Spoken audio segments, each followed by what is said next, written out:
শক্তিমত্তায় Barcelona থেকে অনেক পিছিয়ে বেলজিয়ামের ক্লাব ব্রুগার। চ্যাম্পিয়ন্স লিগে সেই দলটাই চ্যালেঞ্জ জানিয়েছে কাতালোনিয়াদের।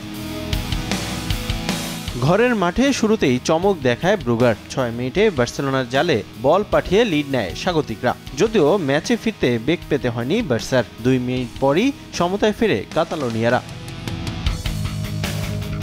১৭ মিনিটে ব্যবধান ২-১ করে বেলজিয়ামের ক্লাবটি। এতে চ্যাম্পিয়ন্স লিগে চরম লজ্জার এক রেকর্ড গড়ে বার্সা। ইউসিএলে এই প্রথম ১৭ মিনিটে ২ গোল হজম করে ক্লাবটি।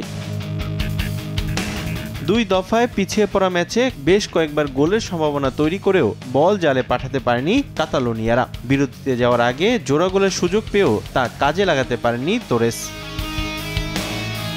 দ্বিতীয়ার্ধে গোলের জন্য মরিয়া হয়ে খেলতে থাকেন বার্সার ফুটবলাররা। ৬১ মিনিটে লামিন ইয়ামালের গোলে আবারও ম্যাচে ফেরে বার্সেলোনা। তবে লিড বেশিক্ষণ ধরে রাখতে পারেননি তারা। ৬৩ মিনিটে তৃতীয়বারের মতো এগিয়ে যায় স্বাগতিকরা। বার্সার জালে বল পাঠিয়ে ব্যবধান ৩-২ করে ব্রুগার।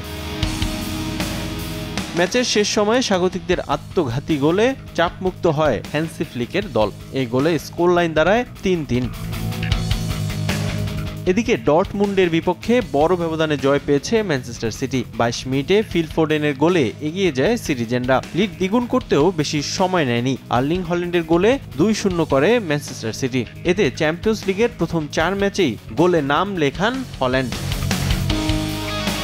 দ্বিতীয়ার্ধে জোড়া গোল পূরণ করে ব্যবধান বাড়ায় ফোডেন। ১৭ বছর পর চ্যাম্পিয়ন্স লিগের কোনো ম্যাচে একই খেলোয়াড় ডি বক্সের বাইরে জোড়া গোলে নাম লেখান এই ইংলিশ। ৭২ মিনিটে গোল করে ব্যবধান কমায় ডর্টমুন্ড। তবে ম্যাচে যোগ করার সময়ে স্কোর লাইন ৪-১ করে মাঠ ছাড়ে সিটিজেনরা। এই জয়ে টেবিলের চতুর্থ স্থানে উঠে এসেছে গার্দিওলার দল। রিফাতুল ইসলাম মিরন, সময় সংবাদ।